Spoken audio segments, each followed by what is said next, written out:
Hello and good morning, everyone. I welcome you all at Verse IAS. I hope everyone is doing well. So, today is 23rd May 2024, and we are going to discuss important news and articles from The Hindu newspaper. So, let's see what important news we got today to discuss. But before starting the video, for PDF, join Telegram channel Eduverse IAS. Link आपको description box में provided है. Make sure video को and तक देखें so that सारी important news आपकी यहाँ पर कवर हो. तो चलिए स्टार्ट करते हैं और देखते हैं आज हमें क्या क्या डिस्कस करना है. Okay, so now the first article here is the शन divisive speeches election commission tells BJP and Congress. अब एक्चुअली यहाँ पर बात की जा रही है, इसमें इस पूरे आर्टिकल में आपको एक टर्म मिलेगा जिसका नाम है स्टार कैंपेनर. अभी ये स्टार कैंपेनर्स क्या होते हैं इसके बारे में हमें डिस्कस करना होगा यहाँ पर, जो कि हमारे लिए यहाँ से टॉपिक निकल कर आता है स्टार कैंपेनर्स का. पहले हम इस आर्टिकल में डिस्कस करते हैं मेन कंटेक्स्ट क्या है इसके पीछे का. एक्चुअली ये जो स्टार कैंपेनर्स हैं उनको यहाँ पर इलेक्शन कमीशन ने क्या किया है, नोटिस इशू किया है, ये कहते हुए कि जो अपना जो कैंपेन मेथड है उसमें जो रिलीजियस और कम्युनल लाइंस हैं है ना, इसको ज्यादा यूज ना करे वो, है ना. इसी के चलते here you will see that instructions, क्या क्या इंस्ट्रक्शंस दिए गए हैं to BJP election commission experts the BJP as the ruling party to align the campaign method to the practical aspects of India's composite and sensitive fabric. तो India का जो composite और sensitive fabric है उस aspect को लेकर यहां पर कैंपेनिंग करें. कांग्रेस की बात करें so direct you party president to convey to star campaigners not to make statement that give the false impression that the constitution may be abolished. तो मतलब यहां पर आपको कोई भी एक ऐसा स्टेटमेंट नहीं सामने लेकर आना है, कन्वे नहीं करना है जिसकी वजह से हमारा जो कॉन्स्टिट्यूशन है ना उस पर मतलब कि एक फॉल्स इंप्रेशन आपके सामने आए और जो हमारा कॉन्स्टिट्यूशन ने उस चीज को अबॉलिश करके रखा हो. ओके, सो इसी के चलते यहाँ पर इलेक्शन कमीशन ने क्या किया है, नोटिस इशू किया है. अब इससे क्या है, जैसे कि आप सभी को पता है MCC model code of conduct की हम जो बात कर मॉडल कोड ऑफ कंडक्ट की जो हम बात करते हैं उसमें भी हमारे बहुत सारे रूल्स एंड रेगुलेशंस हैं. Like one of the rule is that कि आप रिलीजन के बेसिस पर, है ना, रेस के बेसिस पर, कास्ट के बेसिस पर यहाँ पर इलेक्शन में कैंपेन नहीं करेंगे. बट एक्चुअली यहाँ पर उल्टा हो रहा है, हम रिलीजन और कम्युनल लाइन्स पर क्या हो रहा है, मेनली कैंपेनिंग की जा रही है. अब हम बात करते हैं स्टार कैंपेनर्स की. What is this star campaigners? Okay, पहले इसकी हम डेफिनेशन समझते हैं तब आपको समझ में आएगा. अ star campaigner is a celebrity vote seeker in election for a party. This person can be anyone, politician or even a film star. मतलब किसी भी पॉलिटिकल पार्टी से या तो वो पॉलिटिकल पार्टी का मेंबर हो, है ना, या फिर कोई भी यहाँ पे पर्सन जो उस पॉलिटिकल पार्टी को सपोर्ट करता हो, एक तरीके से हम ऐसा कह सकते हैं. हम उस पर्सन को क्या करते हैं, अपना स्टार कैंपेनर यहाँ पर अनाउंस करते हैं कि this XYZ person is a star campaigner. ठीक है. अभी ये स्टार कैंपेनर के यहाँ पे पॉलिटिकल पार्टीज को बहुत ज्यादा फायदे मिल जाते हैं. फायदे कैसे मिलते हैं, लाइक आप सभी को यहाँ पर पता होगा जो मॉडल कोड ऑफ कंडक्ट है इसमें कुछ रूल्स हैं. लाइक कैंपेनिंग में आप 95 जो लाख रुपीज हैं उससे ज्यादा यहाँ पर खर्चा नहीं कर सकते हैं. लेकिन इन स्टार कैंपेनर्स को क्या होती है, इम्यूनिटी दी जाती है कि वो कितना भी यहाँ पर कैंपेनिंग में मतलब खर्चा जो है वो कर सकते हैं. सो ये क्या होता है एक तरीके से star campaigner. So there is no law governing who can or can not be made a star campaigner. यहाँ पर कोई भी लॉ नहीं है कि आप किसको स्टार कैंपेनर बनाना चाहते हैं, किसको स्टार कैंपेनर नहीं बना सकते, ऐसा कुछ भी यहाँ पर कोई रूल नहीं. Okay, so they are nominated by the concern political parties specifically their constituencies and duration of the status. तो यहाँ पर एक टाइम के लिए जिस कॉन्स्टिट्यूएंसी जो स्पेसिफिक कॉन्स्टिट्यूएंसीज होती हैं, तो पॉलिटिकल पार्टी से जो भी यहाँ पे कंसर्न पर्सन होता है उसके द्वारा स्टार कैंपेनर्स को क्या किया जाता है, नॉमिनेट किया जाता है. इवन हमारा जो section 77 of the representation of people act 1951 है, provides for law relating to expenditure incurred by leaders of political party. अब एक्चुअली क्या होता है, जो पॉलिटिकल पार्टी के लीडर्स होते हैं इसके लिए एक कितना वो एक्सपेंड कर सकते हैं, कितना एक्सपेंड नहीं कर सकते हैं, इसका पूरा क्या होता है आपका चीज होती है. So these leaders of political parties are popularly known as star campaigner. तो यही जो पॉलिटिकल पार्टी मतलब हमारी फॉर एग्जाम्पल हम बीजेपी का एग्जाम्पल लेते हैं, जस्ट टेकिंग एग्जाम्पल बीजेपी। हमने बीजेपी से किसी एक पर्सन को अपना क्या बना दिया, अभी सिर्फ हम नंबर ले रहे हैं कि एक पर्सन को हमने स्टार कैंपेनर बना लिया। अब वो पूरी तरफ क्या है, छाया हुआ है उसके नाम पर, मतलब उसकी इतनी ज्यादा पॉपुलरिटी है उस XYZ पर्सन की कि मतलब उसको देखते से ही लोग सिर्फ उसके नाम से बीजेपी को वोट कर देते हैं। हम ये नहीं देखते कि हमारी कॉन्स्टिट्यूएंसी से कौन सा पर्सन यहाँ पर इलेक्शन को लड़ रहा है, सारी चीजें, लेकिन हमने उस पर्सन को देख लिया, उस पर्सनालिटी को देख लिया। फॉर एग्जाम्पल आप यहाँ पर शाहरुख खान के बहुत बड़े फैन हैं, शाहरुख खान यहाँ पे किसी XYZ पार्टी से क्या कर रहा है कि उसके तहत वो क्या कर रहे हैं, मतलब एक तरीके से कैंपेनिंग कर रहे हैं, है ना। तो मतलब इसमें ये कहा जा रहा है कि आप किसी फिल्म स्टार और किसी भी पर्सन को ले सकते हैं जो कि बहुत, जिसकी फेम यहाँ पर बहुत ज्यादा हो।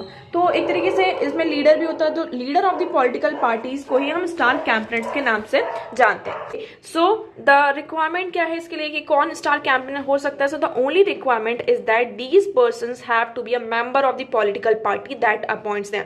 उन्हें लेकिन उस पार्टी का मेंबर होना पड़ेगा, चाहे आप किसी को भी ले रहे हैं। हमने यहाँ पे शाहरुख खान की बात की, तो शाहरुख खान को उस XYZ पार्टी का मेंबर होना पड़ेगा, है ना। आई होप आपको यहाँ पे क्लियर होगा। मतलब कोई हम पार्टी के बाहर से किसी मेंबर को नहीं ले रहे हैं, पार्टी के अंदर ही उस जो मतलब पार्टी के अंदर जो मेंबर्स हैं उसी में से हम किसी को क्या कर रहे हैं, स्टार कैंपेनर्स यहाँ पर सेलेक्ट कर रहे हैं। So the representation of people act provides that recognise political party national or state can appoint maximum 40 star campaigners while a registered unrecognised party can appoint up to 20। तो यहाँ पर maximum कितने आप स्टार कैंपेनर्स को क्या कर सकते हैं, अपॉइंट कर सकते हैं 40। अगर वो नेशनल और स्टेट पार्टी है तो हम अप टू 40 जो मेंबर्स हैं उनको स्टार कैंपेनर्स यहाँ पर अनाउंस कर सकते हैं, अपॉइंट कर सकते हैं। ओके, आई होप आपको यहाँ पे इतना क्लियर होगा। अब एक्चुअली इसमें क्या होता है, देखिए, the name of the star campaigners has to be communicated to the election commission and chief electoral officer and the states as applicable within the 7 days from the date of notification of such election। तो इसमें क्या होता है, like election commission ने क्या किया, आज announce कर दी इलेक्शन की डेट, तो with in the 7 days political parties को क्या करना होता है, उनके जो भी स्टार कैंपेनर्स हैं उन्हें उनका नाम इलेक्शन कमीशन के पास देना पड़ता है, और जो भी चीफ इलेक्टोरल ऑफिसर्स हैं उनके पास यहाँ पर बताना पड़ता है कि हमारी पार्टी से ये स्टार कैंपेनर्स हैं। ओके, सो इसमें क्या होता है, जो इलेक्शन कमीशन ऑफ इंडिया है यहाँ पर जो उनका एक्सपेंडिचर है incurred by the individual candidate during the campaign 70 lakhs for most states in the constituency by each candidate। Okay, तो इसमें एक्चुअली क्या होता है, इनको रिलीफ थोड़ा सा मिल जाता है। कैंपेनिंग एक्सपेंडिचर जो स्टार कैंपेनर्स होते हैं ना, इसमें इतनी ज्यादा लिमिट नहीं होती है। सो आई होप आपको ये आर्टिकल यहाँ पर क्लियर होगा, what is star campaigners. Okay, now next move करते हैं। So the next article here is Khan declines ordinance on what delimitation citing MCC। Actually यहाँ पर हम किसकी बात कर रहे हैं, केरल की बात करते हैं। ठीक है, केरल में क्या हुआ है, जो केरल की जो गवर्नमेंट है वो यहाँ पर एक ऑर्डिनेंस लेकर आई, लेकिन उस ऑर्डिनेंस को वहां के गवर्नर ने क्या किया, डिक्लाइन कर दिया, ये कहते हुए कि अभी क्या है, मॉडल कोड ऑफ कंडक्ट आपका यहाँ पे लगा हुआ है, जिसकी वजह से हम क्या कर रहे हैं, ये जो ऑर्डिनेंस है इसे डिक्लाइन कर रहे हैं। ओके, तो अब हमारे पास कौन सा टॉपिक आ जाता है यहाँ से, इसे आप GS पेपर 2 से लिंक कर सकते हैं। ठीक है, ऑर्डिनेंस। तो ऑर्डिनेंस क्या होता है, ऑर्डिनेंस होता है, आप इसको सिंपल लैंग्वेज में हम समझते हैं। फॉर एग्जाम्पल आपकी जो पार्लियामेंट है, ठीक है, हम पार्लियामेंट की बात कर लें, या फिर स्टेट में आपकी जो स्टेट लेजिस्लेटिव असेंबली है और काउंसिल है, वो यहाँ पर क्या है, सेशन में नहीं है। ठीक है, क्या है, सेशन में नहीं है। ठीक है, ये हुआ। अब इमरजेंसी में हमें कोई लॉ लेकर आना है, मतलब कि बहुत ही अर्जेंट है या कुछ भी ऐसी चीज है जिसकी वजह से हमें लॉ लेकर आना है, तब हम क्या कर सकते हैं, तब गवर्नमेंट यहाँ पर क्या करती है, ऑर्डिनेंस लेकर आती है। It is exactly like the, जैसे कि हम लोकसभा में, राज्यसभा में हम क्या करते हैं, पार्लियामेंट में बिल को प्रेजेंट करते हैं, उसके लाइक स्टेट्स में हम स्टेट लेजिस्लेटिव असेंबली में बिल प्रेजेंट करते हैं। जस्ट लाइक दैट, अगर पार्लियामेंट सेशन में नहीं है, इन दैट केस हम क्या लेकर आते हैं, जो गवर्नमेंट होती है वो ऑर्डिनेंस लेकर आती है। इतना आपको क्लियर हुआ।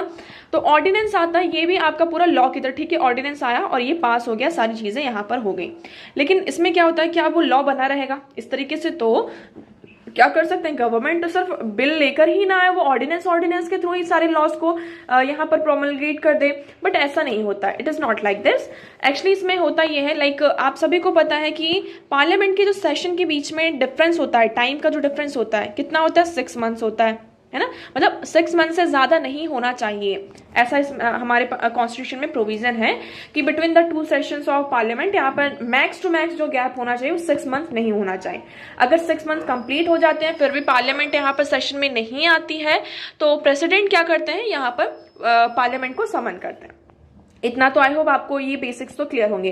सो ऑर्डिनेंस की अगर हम बात करते हैं, इसमें क्या होता है, फॉर एग्जांपल हम ऑर्डिनेंस लेकर आए, लेकिन जब भी पार्लियामेंट आपकी यहाँ पर, जब भी हाउस यहाँ पर सेशन में आएगा तो आपको विद इन 6 वीक्स, मतलब 6 वीक्स तक का टाइम होता है, 6 वीक्स तक में आपको उस एक्ट को, जो भी मतलब ऑर्डिनेंस था, उसे पार्लियामेंट के सामने रखना होगा। और जैसा पूरा प्रोसीजर होता है ना, लाइक बिल होता है, उसको फिर उसमें वोटिंग वगैरह सारी चीजें की जाती हैं, डिस्कशन होता है, जो भी है, और उसके बाद वो क्या बनता है, आपका एक्ट बनता है। तो ये इसमें है। तो इसका टाइम पीरियड कितने तक हो गया, ऑर्डिनेंस की यहाँ पर वैल्यू कब तक रहती है।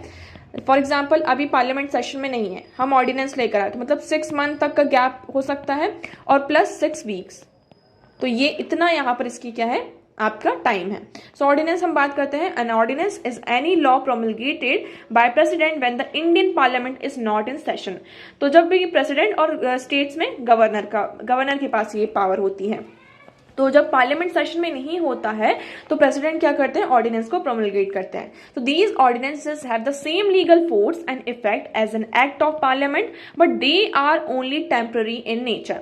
ऑर्डिनेंस आपके टेम्पररी होते हैं नेचर में, ओके, लेकिन इनका जो लीगल इन्फोर्समेंट है और इफेक्ट होता है, it is same as an act. जैसा एक्ट होता है जस्ट लाइक दैट इनकी भी उतनी ही वैल्यू होती है, लेकिन ये टेम्पररी होते हैं नेचर में। जैसे ही यहाँ पर पार्लियामेंट आपकी सेशन में आती है तो आपको एक फिर क्या कराना होगा, उस ऑर्डिनेंस को फिर से यहाँ पर हाउस में लेकर आना होगा।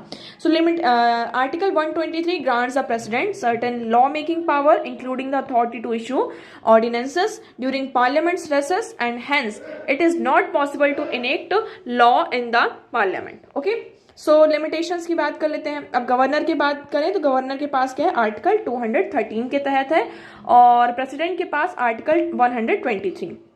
आई होप इतना आपको क्लियर होगा। लिमिटेशन एग्जिस्ट विद रिगार्ड, हम बात करते हैं इसमें क्या क्या लिमिटेशंस है। So when one or either of the 2 house of parliament is not in session the president may promulgate an ordinance. For example हम अभी लोकसभा और Rajya Sabha, Rajya Sabha for example session में नहीं है, सिर्फ लोकसभा है, या फिर लोकसभा सेशन में नहीं है, सिर्फ राज्यसभा है, तो इन दैट केस प्रेसिडेंट क्या कर सकते हैं, ऑर्डिनेंस को प्रोमलगेट कर सकते हैं। President can not issue an ordinance unless he is satisfied that the situation necessitate immediate action.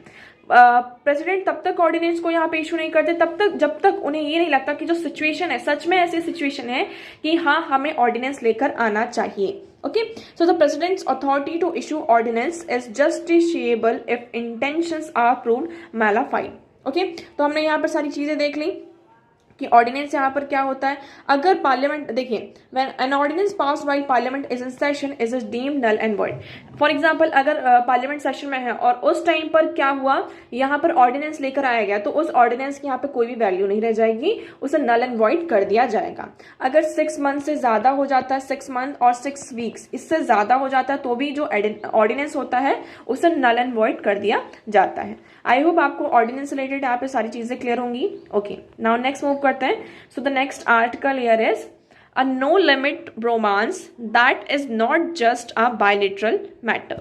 Okay, इस आर्टिकल में हम किसकी बात कर रहे हैं, रशिया एंड चाइना। ठीक है, आपकी ये 2 कंट्री आ जाती हैं, रशिया एंड चाइना की बात करें। इसमें थोड़ी सी हिस्ट्री भी है कि रशिया और चाइना के जो टाइज थे पहले, यहाँ पर हम अगर 19वीं सेंचुरी से देखेंगे तो किस तरीके से रहेंगे।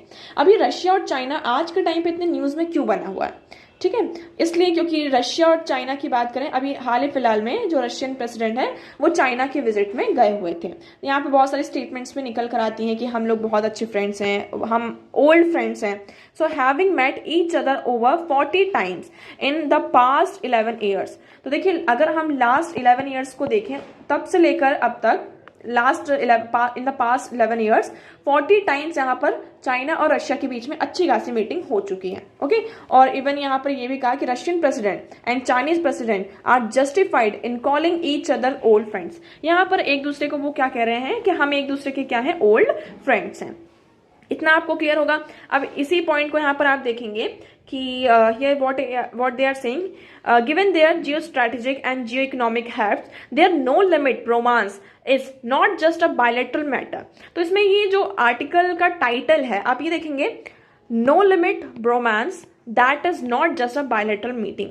मतलब इनके बीच का ये जो ब्रोमांस चल रहा है, मतलब कि इनकी जो बायलेटरल मीटिंग्स ये सारी चीजें हैं, ये सिर्फ एक बायलेटरल मैटर नहीं है ना। रशिया और चाइना की अगर जो हम बात कर रहे हैं, सॉरी, रशिया और चाइना की जो हम बात कर रहे हैं, तो इनके बीच का जो बायलेटरल मैटर है ये सिर्फ इनके बीच का नहीं है। इसकी वजह से यहाँ पर अदर कंट्रीज पर भी क्या होगा, इसका इम्पैक्ट होगा, कहीं ना कहीं इसको अफेक्ट करेगा। इंडिया पर कर सकता है, और भी जो जितने भी हैं इंडिया पर करेगा ही, इसका इम्पैक्ट इंडिया पर होगा। ओके जो अदर कंट्रीज हैं उन पर भी होगा। सो उसी के बारे में यहाँ पे डिस्कस किया जा रहा है कि this is not just a bilateral matter, it concern the world at large including India which has a significant young relationship with both. अब देखिए यहाँ पर इंडिया के जो रिलेशन है चाइना के साथ भी कैसे हैं और आपके रशिया के साथ भी कैसे हैं, ये आप सभी को बहुत ही अच्छे से पता है। तो इंडिया यहाँ पर एक तरीके से बीच में फंसा हुआ है ना, फंसा हुआ तो नहीं कहते, मतलब इन दोनों के बीच में क्या है, आपका इंडिया आ जाता है। अब थोड़ी सी हम इनकी हिस्ट्री देखते हैं, बहुत अच्छे से इस आर्टिकल में एक्सप्लेन किया गया है, आप पढ़ेंगे इसको आपको बड़ा मजा आएगा। देखिए, over the past 2 centuries Russia China relations have pass through least 5 phases। यहाँ पे टोटल 5 phases के बारे में डिस्कस किया गया कि 5 phases रहे दोनों कंट्रीज के बीच में। ड्यूरिंग द 19th century यहाँ पर क्या था, 19th सेंचुरी में चाइना इतना ज्यादा वो नहीं था पहले, मतलब कि आप कह सकते हैं रशिया, जिसको हम उस टाइम पे क्या कहते थे, सोवियत यूनियन कहा जाता था, यूएसएसआर। ओके, तो पूरा रशिया का एक तरीके से चलता था कमांड, और चाइना क्या करता था, अपने आप को यहाँ पर एक्सपेंड करने की कोशिश करता था, मतलब वो थोड़ा सा एक्सपेंड करता था। फिर यहाँ पर देखेंगे, Russia took advantages of weak China to expand to the Pacific and Soviet Union continue to hold these territories. उस टाइम पर रशिया थोड़ा वीक था, सॉरी नॉट रशिया, चाइना थोड़ा वीक था, तो रशिया अपने आप को क्या करता था, एक्सपेंड करता था। Okay, a decade of comrade brotherhood followed the establishment of People's Republic in of China in 1949। देखिए 19th सेंचुरी में यहाँ पर यूएसएसआर था, तो उस टाइम पर चाइना क्या था, वीक था, इतना ज्यादा मतलब चाइना स्ट्रांग नहीं था। फिर हमने क्या देखा, सेकंड फेज 1949। 1949 में कौन इमर्ज होकर आता है, एस्टैब्लिशमेंट होता है आपका पीपल्स रिपब्लिक ऑफ चाइना। देखिए बहुत पुरानी बात नहीं है ना, 1949 अभी की बात है, ठीक है। लेकिन इस टाइम पे क्या हुआ, 1949 में जब पीपल्स रिपब्लिक ऑफ चाइना का एस्टैब्लिशमेंट होता है, ये थोड़ा सा इसकी जो आइडियोलॉजी होती है जियोपॉलिटिकल चीज़ों से बहुत ज़्यादा डिफरेंट होती है, और ये थोड़ा बहुत एग्रेसिव भी होता है, ट्रिगर होता है ना। इसी के चलते आपने देखा होगा 1962 में रशिया ने क्या, सॉरी चाइना ने इंडिया के ऊपर अटैक किया था, है ना। और 1969 पर यहाँ पर उस टाइम पे 1949 में जब चाइना एस्टैब्लिश हुआ था, तो इसकी जो मतलब कि पॉलिसी एक तरीके से ऐसे कह सकते हैं कि वो बहुत ज़्यादा एग्रेसिव थी। इनकी जो बॉर्डर कंट्रीज कहीं से भी आती हैं, उनके साथ यहाँ पे क्लैशेस चाइना के जरूर रहते थे। तो Russia and China had arm clashes in 1969 over the Ussuri river border dispute. यहाँ पे जो उसूरी रिवर था उसमें यहाँ पे बॉर्डर डिस्प्यूट था, तो यहाँ पर क्लैशेस होते हैं किसके बीच में, चाइना और रशिया के बीच में, ठीक है।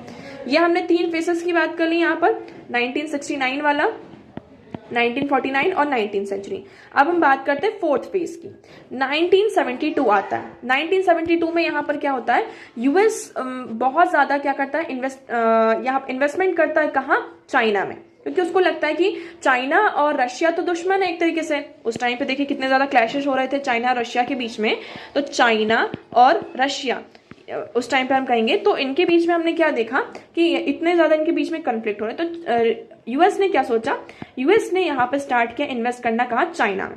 अब जब यूएस ने इन्वेस्ट करना स्टार्ट किया चाइना में, तो इसका फायदा किसको मिला, चाइना को मिला।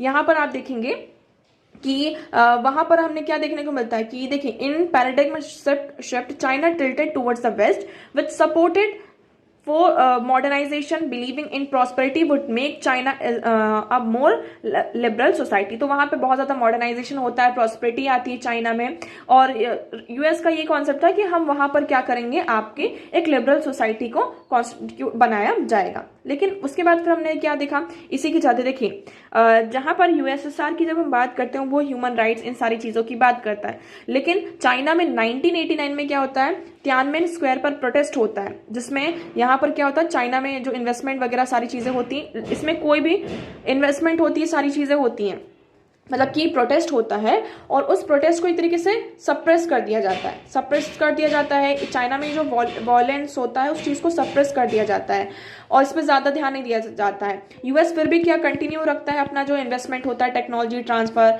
मार्केट जब का पूरा एक्सेस, यहाँ पर सारी चीज़ें चलती रहती हैं। इसी के चलते धीरे धीरे क्या होता है, चाइना एक वर्ल्ड फैक्ट्री की तरह इमर्ज होके सामने आ जाता है। ठीक है, अब 1972 के बाद की हमने बात की, चाइना क्या हुआ, एक वर्ल्ड फैक्ट्री बनकर हमारे सामने आ गया। लेकिन यहाँ पर यूएस को भी ये समझ में आ गया था, लेकिन थोड़ा थोड़ा, कि चाइना क्या है, अब चाइना का जो कंट्रोल है हमारे हाथ से धीरे धीरे जा रहा है। ठीक है, चाइना का जो कंट्रोल है धीरे धीरे यहाँ से जा रहा है, तो फिर उन्होंने थोड़ा सा यहाँ पर चाइना पर ध्यान देना कम कर दिया यूएसए ने। अब हम करंट फेज की बात करते हैं, ये आपका 5th फेज आता है जिसमें हम बात करते हैं 2012। ठीक है, करंट फेज 2012 से बिगिन होता है। यहाँ पर देखेंगे, when चाइना's growing assertiveness alarmed the US into launching a pivot Asia, unveiling hard-line policies to stem China's rise and gradual economic decoupling, growing friction with the West led China to return to Russia, and the two famously declared after Beijing summit in February 2022 that their ties had no limit. अब देखिए, US यहाँ से हट गया, अब कौन आ गया, फिर से रशिया आ गया। अब दोनों कंट्रीज यहाँ पर फिर से बहुत, मतलब कि 2012 से हम देखेंगे तो यहाँ पर बहुत ज्यादा असर्टिवनेस हुआ, चाइना यहाँ पर चल गया, मतलब कि यूएस यहाँ से चाइना से हट गया एक तरीके से सारी चीजें। और अब हमें क्या दिखाई दे रहा है कि रशिया और चाइना फिर से अपना, उनका जो पहले वाला फेज था, पहले वाला फेज नहीं, अब एक वो फ्रेंड वाला जो फेज था ये यहाँ पर निकल कर आ गया कि यहाँ पर अभी जो बीजिंग समिट भी होती है 2022 में, तो उसमें इन दोनों कंट्रीज ने कहा कि हमारी दोस्ती की कोई भी लिमिट नहीं है। ठीक है, दोनों साथ में मिलकर यहाँ पर वेरियस मिलिट्री, जो लिमिटेड मिलिट्री ऑपरेशन है उसको भी यहाँ पर लॉन्च किया है। तो आई होप आपको यहाँ पे क्लियर होगा। अब देखिए, अब क्या होता है, रशिया यूक्रेन क्राइसिस स्टार्ट होता है। रशिया यूक्रेन क्राइसिस स्टार्ट हुआ, चाइना यहाँ पर क्या कर रहा है, देखिए रशिया क्या है, इतनी बड़ी कंट्री है, आप सभी को पता है कि रशिया बहुत बड़ी कंट्री है, तो चाइना क्या कर रहा है, फुल सपोर्ट कर रहा है रशिया का। ठीक है, और इवन उसको आर्म्स एंड एम्युनिशंस, वेपन्स वगैरह ये सारी चीजें भी यहाँ पे प्रोवाइड कर रहा है। ठीक है, उसकी पूरी तरीके से हेल्प कर रहा है। क्यों कर रहा है, इसका मेन रीजन ये है कि अगर चाइना और रशिया के रिलेशंस अच्छे होते हैं तो यहाँ पर क्या होगा, चाइना क्या कर सकता है, रशिया को एक्सेस कर सकता है। और उसके साथ साथ यहाँ पर जो आपका सेंट्रल एशिया है, देखिए एक टाइम पर क्या था, जब यूएसएसआर था तो यूएसएसआर में क्या था, ये जो सेंट्रल एशिया वाला जो आपका पूरा रीजन है वो यूएसएसआर का पार्ट था, है ना। तो मतलब एक तरीके से हम ये कह सकते हैं, वन साइड हम वी कैन से दैट कि चाइना का जो कंट्रोल है उस टेरिटरी में कहीं ना कहीं, मतलब उसको एक्सेस, कंट्रोल नहीं कहेंगे, उस चाइना को एक्सेस तो मिल जाएगा। और आप सभी को पता है कि वो जो रीजन है, सेंट्रल एशिया रीजन और रशिया का जो पूरा पार्ट है, यहाँ पर बहुत ज्यादा रिसोर्सेस हैं, लाइक आप ऑयल रिसोर्स कह सकते हैं, यहाँ पर मिनरल रिसोर्सेस बहुत ज्यादा है। तो चाइना को क्या मिल सकती है, यहाँ पर एक्सेस मिल सकती है इस रीजन की। ओके, तो आई होप अब आपको ये पूरा आर्टिकल यहाँ पे क्लियर होगा। अब आपको यहाँ पे इतना ज्यादा इन्वॉल्व होने की जरूरत नहीं है। ठीक है, सो अब यहाँ पर देखिए, अब रशिया को क्या है, रशिया भी यहाँ पे देखेंगे, in contrast text reverse the choicest इन्वेक्शियस for US, accusing if it of pursuing dual contaminant of both China and Russia, calling it unconstructive and hostile and Indo-Pacific strategy and negative impact on peace and stability of the region। तो यहाँ पर वही बात आ रही है ना, कि Indo Pacific region में अब हम बात करते हैं किसकी, इसका इम्पैक्ट इंडिया पर क्या होगा। इम्पैक्ट इसका इंडिया पर ऐसा हो सकता है, लाइक चाइना और रशिया के बीच में जो अभी करंट फेस है, आप देखेंगे Beijing summit would have far reaching implications for India, presenting it with both challenges and opportunities. To begin with, India needs to carefully and objectively examine the depth and durability of the current phase of the ties between China and Russia। तो यहाँ पर हमें बहुत ही मतलब carefully क्या होना होगा, carefully China और रशिया के बीच के जो टाइज हैं, मतलब ये कितने डेप्थ तक जा सकता है और ये कब तक रह सकता है, इन दोनों के बीच का ये जो रिलेशन है वो कब तक रह सकता है। तो इस चीज को हमें क्या करना होगा, एग्जामिन करना होगा। तो ये अभी इंडिया के लिए इसका इम्पैक्ट पड़ सकता है, जैसे कि देखिए क्लैशेस तो होते ही रहते हैं, बहुत सारी चीज़ें हैं, कोल्ड वॉर भी हो ही सकता है। अभी तक हमारा जो डॉक्ट्राइन था ये था कि नॉन अलाइनमेंट, लेकिन अब हम नॉन अलाइनमेंट नहीं कर सकते हैं, है ना, हम नॉन अलाइन नहीं रह सकते हैं, क्योंकि हमारे जिस कंट्री के साथ इंटरेस्ट मैच हो रहे हैं तो हमें उसके साथ यहाँ पर हाथ मिलाना ही पड़ेगा। ठीक है। तो ये सारी चीज़ें यहाँ पर आ जाती है। तो आई होप आपको ये आर्टिकल यहाँ पर क्लियर होगा। नाउ नेक्स्ट मूव करते हैं। So the next article here is a vegetable rate inflation and takes away. अब यहाँ पर बात की जा रही है कि like potato, tomato and onion, इनके जो ये जो तीन आपके वेजिटेबल्स हैं, इसका जो सीपीआई आपका जो बास्केट होता है, कंज्यूमर प्राइस इंडेक्स का बास्केट होता है, उसमें 2.2% इसकी वेटेज है। अगर हम सीपीआई बास्केट की बात करते हैं, उसमें टोटल 299 आइटम्स हैं और उन 299 आइटम में से जो वेजिटेबल्स है उसका अकाउंट यहाँ पर 6.04% है, ठीक है। और इसमें से इस 6.04% में से 2.2% किसको जाता है? टमाटो, अनियन एंड पटेटो को, इन तीन को। तो इसका वेटेज ये है। अभी कहा जा रहा है कि इस आर्टिकल में मेनली दैट ये जो आइटम्स है बहुत ही ज़्यादा वॉलेटाइल है, इनका प्राइस क्या होता है, बहुत ज़्यादा फ्लैक्चुएट होता है ना।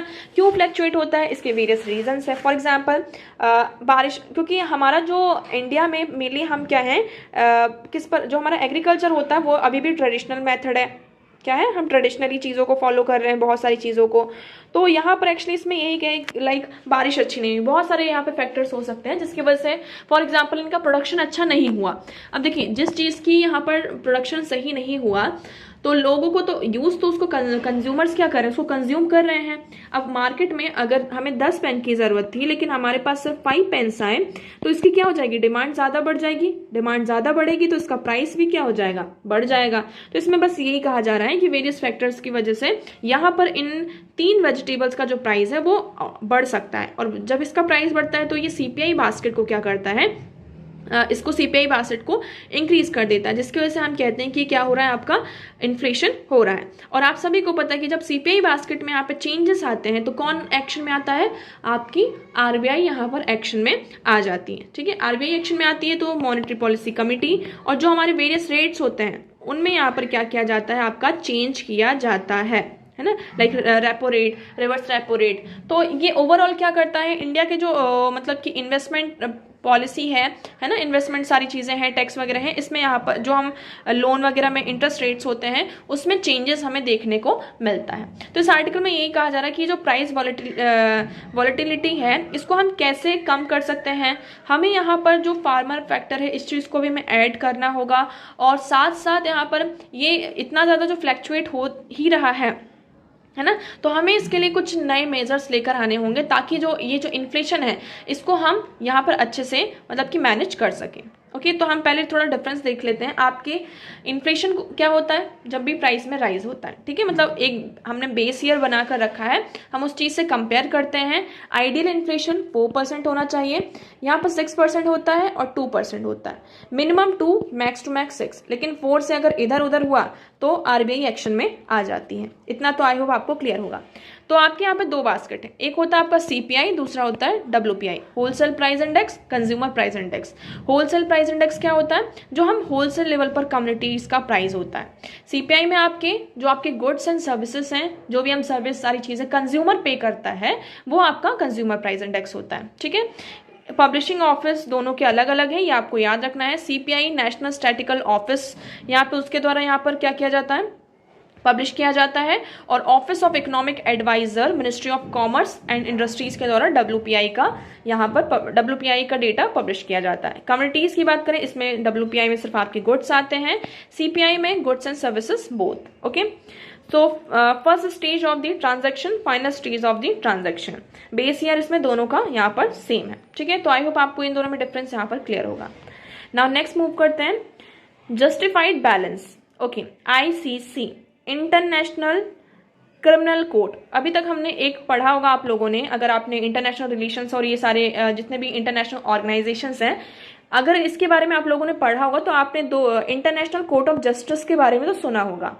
इंटरनेशनल कोर्ट ऑफ जस्टिस क्या है, ये यूएन का, यूनाइटेड नेशन का एक ऑर्गन है ना। यूनाइटेड नेशन के आपके जो ऑर्गन्स में से ये आपका इंटरनेशनल कोर्ट ऑफ जस्टिस एक one of the organ of the United nation, ये आपको पता होगा, ठीक है।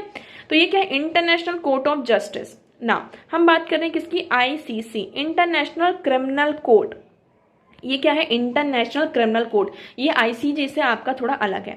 इन्होंने क्या किया है, एक तरीके से आप कह सकते हैं जो इजराइल के प्रेसिडेंट हैं, इसराइल, हाँ इसराइल के प्रेसिडेंट हैं, लीडर जो हैं, उनके तहत में एक तरीके से उनको अरेस्ट करने का वारंट इशू किया है। ठीक है, कि हमास में इन्होंने जो इतनी किलिंग वगैरह ये सारी चीजें हैं, इन्होंने जी इनके कारण क्या, और इतना मतलब कि डेडियस वॉर हमें फेस करना पड़ रहा है, तो इसके चलते यहाँ पर क्या किया है, इनके अगेंस्ट में इनको नोटिस इशू किया है कि इनको क्या करना है, हमें अरेस्ट करना है। इतना क्लियर हुआ आपको? ठीक है, आपको अब हम बात करते हैं किसकी, आईसीसी। ये बॉडी हमारे लिए इंपॉर्टेंट हो जाती है। ठीक है, international criminal code, it is a permanent judicial body establish by the Rome statutory. 1988 में इसको स्टैब्लिश किया गया था बाय रोम स्टैच्यू, मतलब आप कह सकते हैं किसी एग्रीमेंट के तहत ये हुआ। To investigate, prosecute and try individual accused of genocide, war crimes, crime against humanity, crime of aggression, and impose prison sentence upon individual who are found guilty of such crime। Like यहाँ पे genocide है, war crimes हो रहे हैं, तो अभी यहाँ पे जो इसराइल के प्रेसिडेंट हैं उनके तहत में वॉर क्राइम का यहाँ पर मतलब कि वो लगाए गए हैं और उसके तहत उनको अरेस्ट करने की बात की गई है। ठीक है, इतना यहाँ पे क्लियर हुआ? ओके, बैकग्राउंड की बात कर लेते हैं। A court's founding treaty was Rome statute was adopted in July 1988 and तब से यहाँ पे जो 2003 से ये कोर्ट काम करना स्टार्ट कर देता है। हेडक्वार्टर कहाँ है इसका? हेग, नीदरलैंड में। ओके, मेंबर्स कितने हैं? 123 इसमें मेंबर्स हैं। Okay, state parties to the Rome Statute to recognize ICC's authority. The notable expectations being the US, China, Russia and India. Okay, इतना आपको यहाँ पे क्लियर हुआ?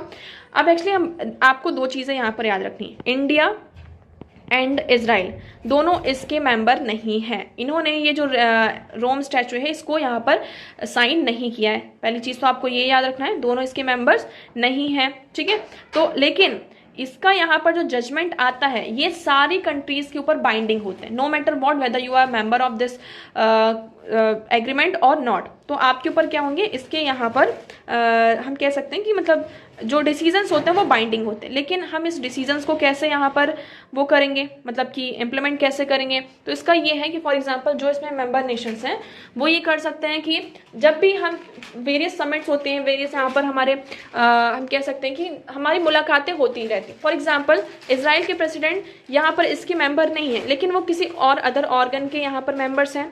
तो अगर जो मेंबर फॉर एग्जाम्पल ये हम मानते हैं यहाँ पर G20, ठीक है, हमने माना है कि G20 में इसराइल इसका मेंबर है, लेकिन यहाँ पर क्या हो G7 में लेकिन ठीक है G7, और ये यहाँ पर जो आईसीसी के मेंबर नहीं है, इसराइल इसमें आईसीसी को यहाँ पर रेटिफाई नहीं किया है, जस्टिफाई नहीं किया, मतलब रेटिफाई नहीं किया, उन्होंने इसको एग्रीमेंट को साइन नहीं किया।